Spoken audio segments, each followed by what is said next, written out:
నమస్తే, welcome to Telugu రాజ్యం. నేను మీరా.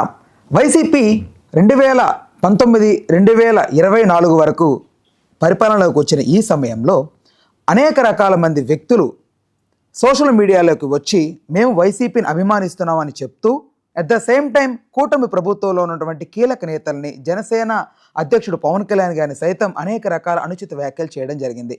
అయితే కూటమి ప్రభుత్వం పరిపాలనలోకి వచ్చిన తర్వాత వరుసగా ఎవరైతే ఇలా దూషించారో వీళ్ళందరినీ అరెస్టులు చేస్తూ వస్తున్నారు. ఈ క్రమంలోనే ప్రముఖ సినీ నటి శ్రీరెడ్డిని గారు కూడా అరెస్ట్ చేయాలని వాళ్ళు అనుకొని ఆవిడ మీద కేసు పెట్టడం జరిగింది 2024 నవంబర్లో. అయితే దానికి సంబంధించి ఆవిడని ఈ మధ్య కాలంలో హాజరు కావాలంటూ పోలీసులు చెప్పడంతో ఆవిడ ఆ పోలీస్ స్టేషన్కి వచ్చి అక్కడ వాళ్ళకి లొంగిపోయినట్లుగా సమాచారం. అయితే ఓవరాల్గా శ్రీరెడ్డి అసలు ఎలాంటి పాత్ర వహించింది వైసీపీలో అనే అంశం గురించి ప్రముఖ పొలిటికల్ అనలిస్ట్ కేఎస్ ప్రసాద్ గారు ఉన్నారు. ఆయనతో మాట్లాడి మరిన్ని వివరాలు తెలుసుకుందాం. సార్ నమస్తే. నమస్తే అండి. అదే సార్, శ్రీరెడ్డి గారు అసలు ఎలాంటి మాటలు మాట్లాడారంటే కొన్ని మనం చెప్పుకోవడం రీతిలో మాట్లాడారు ఆవిడ.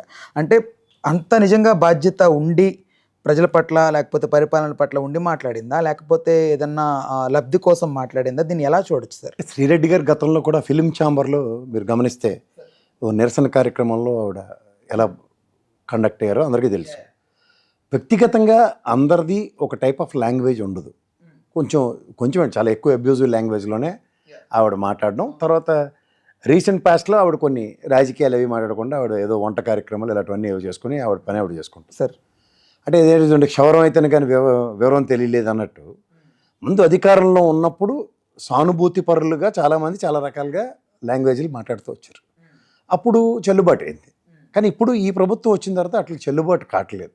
ఎక్కడో దగ్గర ఎవరో ఒకరు మనోభావాలుగా ఏమని చెప్పి కేసులు పెడుతూనే ఉన్నారు. ఆ కేసుల ప్రకారం నేను విజయనగరంలో అనుకుంటాను ఆవిడని అరెస్ట్ చేయలేదు అనుకుంటాను. ఐ థింక్ విచారణకు పిలిచారు. విచారణ అయింది అంతే. అదే డెవలప్మెంట్స్ ఎట్లా ఉంటాయో చూడాలి సార్. అయితే ఇక్కడ పాయింట్ వీళ్ళు ఎందుకు ఇలా మాట్లాడుతున్నారు అనుకోవచ్చు సార్. అంటే బోర్గడ్డ అనిల్ కుమార్ గారు ఇలాంటి వాళ్ళు కూడా సో అనేక రకాల మాటలు, అసలు చిన్నపిల్లల్ని సైతం వదలకుండా మాట్లాడిన మాటలు తర్వాత రియలైజ్ అయ్యి ప్రభుత్వం వచ్చిన తర్వాత క్షమాపణ చెప్పి మేము అప్రూవర్గా మారుతాం, మమ్మల్ని క్షమించండి అని చెప్పి ఇంక్లూడింగ్ శ్రీరెడ్డి గారు కూడా లేఖ కూడా రాయడం జరిగింది. ఈ రియలైజేషన్ అప్పుడు ఎందుకు లేదు, ఇప్పుడే ఎందుకు వచ్చింది? భయమా లేకపోతే ఏంటి? అంటే ఒకటి ఒరిజినల్గా వాళ్ళు ఏనంటే భయంగానే ఉంటారు ఒరిజినల్గా చెప్పాలంటే. కానీ ఎప్పుడైతే వాళ్ళకి ఇప్పుడు చూడండి వెనకాతలు దన్ను చూసుకుని మనం చెలరైపోతూ ఉంటాం. మన ఫ్రెండ్స్ 10 మంది ఉన్నప్పుడు మనం ఎలా బిహేవ్ చేస్తాం అలా బిహేవ్ చేసారు వాళ్ళు. అధికారం ఉంది కదా అని. ఇప్పుడు అధికారం పోగానే ఏమవుతుంది, తోలు తీసేస్తారని భయం మామూలుగానే ఉంటుంది. ఉండి మెలడోని పాసిఫికేషను, సాంప్రదింపులు, మాతో ఇంక జరగదు ఇలాంటివన్నీ ఎష్యూరెన్స్ ఇస్తాను. కానీ వాస్తవానికి ఏంటంటే గతాన్ని ఎవరు మర్చిపోవట్లేదు. ఇప్పుడు ఎక్కడికక్కడ స్పోర్టివ్గా తీసుకుని వదిలేయడం అన్నదానికన్నా స్పోర్టివ్నెస్ మీరు అన్నట్టు చిన్నపిల్లల్ని, ఇంట్లో ఆడవాళ్ళని ఇప్పుడు అనవసరంగా మాట్లాడడం ప్రతి ఒక్కరికి they have taken things as granted. అది ఎంతవరకు అన్న దగ్గర 2 పక్కల నుంచి ఉంది. ఇప్పుడు నేను నా కిరణ్ అరెస్ట్ అయ్యారు అతను అలాగే పిచ్చి పేలపనలు కదా. స్వీయ నియంత్రణ అనేది ఎప్పుడైతే విచక్షణ రాహిత్యంగా కోల్పోతారో దాన్ని పర్యవసనాలకు ఒక్కొక్కసారి తీవ్రంగానే ఉంటాయి. ఇప్పుడు నోరు మాట్లాడితే ఒళ్ళు దగ్గర పెట్టి మారితే ఏమవుతుంది? అందరికీ అందరి రకాలుగా మాట్లాడింది నచ్చాలని లేదు కదా. వాక్ స్వాతంత్రం ఉంది కదా అని మరీ ఇంత ఇది కొంచెం వాక్ స్వాతంత్రం మనకి అబ్యూజివ్ లాంగ్వేజ్కి ఇవ్వలేదు. అదే వాళ్ళు సమాజంలో నడవడికి అనుగుణంగా నడుచుకునే మాటలకి కొంచెం అగ్రెసివ్గా మాట్లాడడానికి అవకాశం ఇచ్చింది తప్ప తప్పు అని చెప్పడం అంతేకాని దాన్ని బూతులు యాడ్ చేసి మాట్లాడమని ఎవరు చెప్పలేదు. బూతులు యాడ్ చేసి వాక్ స్వాతంత్రం అంటే అది పద్ధతి కాదు సార్. అయితే ఇక్కడ వీళ్ళు అంటే ఎవరిని కొంచెం మెప్పించడానికి అనుకోవచ్చు, లేకపోతే వాళ్ళ మన్ననలు పొందాలనుకోవచ్చు, లేకపోతే పార్టీ వాళ్ళని గుర్తించాలనుకోవచ్చు. వాళ్ళ ఎజెండా ఏమై ఉండొచ్చు సార్ ఇలా మాట్లాడడానికి? లేకపోతే వాళ్ళకి ఏదైనా ముడుపులు అందాయా ఏంటి ఇలా మాట్లాడడానికి కారణం అయి ఉండొచ్చు? ముడుపులేమో కాదు అని నేను అన్న కానీ సార్, మనకు తెలియని విషయాలు అనవసరం. కానీ ఎవరో ఒకళ్ళు ఏంటంటే అటెన్షన్ డ్రాగింగ్ సినారియో అని ఉంటుంది కొంతమంది. ఆ అటెన్షన్ సీకింగ్లో ఏమవుతుందంటే కొంచెం ఈ విధంగా మాట్లాడితే అందరికన్నా మనం చిన్నప్పుడు చూడండి పురుషులందు పుణ్య పురుషులు వేరే అని చదివినట్టు వీళ్ళు కొంచెం డిఫరెంట్ ఆఫ్ మైండ్ సెట్తో మాట్లాడితే అన్న దగ్గర ఫస్ట్ ఆఫ్ ఆల్ వీళ్ళందరూ ఊహించుకున్నది ఏంటంటే జగన్మోహన్ రెడ్డి ఏదో వీడియోలన్నీ చూసేసి మనల్ని పరవశించి మనల్ని మెచ్చి ఏకతో వేసుకుంటారు అనుకుంటే ఆయన ఏ వీడియోలు చూడ్డాయి. అది తెలుసుకోగలిగితే చాలామంది కొంచెం నియంత్రణ ఉంటుంది. మరి ఆ సలహాదారులు ఎవరైనా చూసి ఎవరు ఇప్పుడు ఫర్ ఇన్స్టెంట్ మీరు నేను సార్ నా వీడియో వ్యూస్ వెళ్ళాలండి మనం కొంచెం అబ్యూజివ్ లాంగ్వేజ్ చేద్దాం అన్నప్పుడు ముందు నా బుర్ర ఏమైంది, తర్వాత మీ మేనేజ్మెంట్ ఆలోచిస్తుంది, నెక్స్ట్ మీకు ఎడిట్ చేసి వాళ్ళు ఏం మాడతావు నిన్నటిదాకా ఒక ఇంటర్వ్యూ చేసి ఇదేం దరిద్రం ఇందులోనూ ఫస్ట్ ఇది ఎడిట్ చేస్తాం ఈ వీడియో వేయం ఇది చెప్పారు అనుకోండి, మన వ్యూస్ మాడితే ఎవరు ఇక్కడే మనం ఆగుతాం కదా. రేపు అలాగ చేస్తే కుదరదని చెప్పి ప్రసాద్ గారికి అని చెప్పారు అనుకోండి మీ మేనేజ్మెంట్, నేను డేర్ చేస్తానా? నేను వీడియో ఎందుకు టెలికాస్ట్ చేయలేదంటే మీరు అబ్యూజివ్ లాంగ్వేజ్ సార్, అది మా వాళ్ళు టాలరేట్ చేయట్లేదు, మీరు అలా మాట్లాడితే ఒప్పుకోరు సార్, మా మేనేజ్మెంట్ వద్దంది, అయిపోయింది. అంతేకాని బాగా మాట్లాడారు సార్ మీరు, అలా మాట్లాడితేనే మా మేనేజ్మెంట్ ఎంకరేజ్ చేస్తుందని మీ మేనేజ్మెంట్కి తెలియకుండా వీడియో టెలికాస్ట్ అయింది అనుకోండి సార్, ఆ కాన్సిక్వెన్సెస్ మేనేజ్మెంట్ భరిస్తుందో మీరు నేను? కానీ మేనేజ్మెంట్ భరించింది, పర్లేదు మంచి వ్యూస్ వచ్చేదానికి అని మేనేజ్మెంట్ భరించింది అనుకోండి, ఎగ్జాంపుల్ చెప్తున్నాను, అప్పుడు మీకు నాకు we have taken things as గ్రాంటెడే కదా.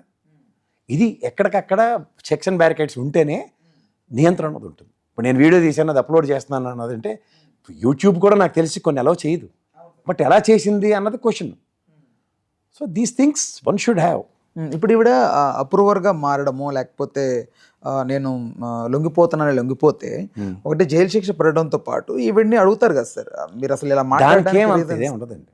మీకు ఫస్ట్ ఆఫ్ ఆల్ ఏంటంటే వాళ్ళ మనోభావాలు పర్సన్ టు పర్సన్ వచ్చి ఈ విధంగా ఇలా జరిగింది అవన్నీ చెప్పి చాలా ఉంటుంది కదా అతను, కానీ అంత శిక్షలు ఏముండదు, ఇంటెన్షన్. అయితే సార్ ఇక్కడ వైసీపీకి సంబంధించి కొంతమంది అఫీషియల్గా పెద్దలు వచ్చి పార్టీలు మాట్లాడుకోవడం అనేది చూసాం, కానీ వీళ్ళు అసలు పార్టీకి సంబంధం లేకుండా ఉన్న ఒక సెగ్మెంట్స్ వీళ్ళంతా. బట్ వీళ్ళు పార్టీని మేము ఎంత అభిమానిస్తున్నామని చెప్పి బయట ఉన్నటువంటి ఎవరైతే కొంతమంది నాయకుల్ని వాళ్ళని కూడా విపరీతంగా దూషించారు సార్, వాళ్ళ సొంత పార్టీ నుంచి కూడా. లైక్ నెల్లూరులో ఒక అతను ఆయన రాజీనామా చేసి వేరే పార్టీలోకి వెళ్తుంటే ఆయన్ని కూడా దూషించడం జరిగింది. సో ఇలా ఏంటి సార్ అసలు వీళ్ళకి, అంటే పైనుంచి ఏమన్నా ఉంటుందా ప్రెషర్ లాంటిది ఏమన్నా కొంచెం మాట్లాడాలని? అలా ఉండదండి, ఎవరికేం ఉండదు.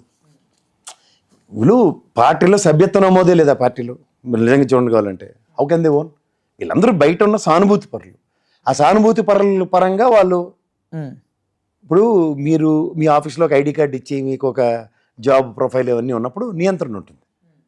ఎవరు వచ్చి ఎవరైనా వీడియో చేసుకోవచ్చు, రోడ్డు మీ కెమెరా పెట్టి 10 నిమిషాలు మాట వెళ్ళండి అన్న ఉందనుకోండి, రెస్పాన్సిబిలిటీ ఏముంటుంది? ఇప్పుడు మనం పబ్లిక్ బైక్స్ తీస్తుంటారు, మీరు పబ్లిక్ బైక్స్ కాకుండా యూట్యూబ్లో మేము అప్లోడ్ చేస్తే ఎవరైనా 15 నిమిషాలు వీడియో మాట్లాడవచ్చు అని బోర్డు పెట్టండి, ఎంతమంది మాట్లాడితే వెళ్తుంటారు, వాళ్ళ రెస్పాన్సిబిలిటీ మీరు ఎలా తీసుకుంటారు?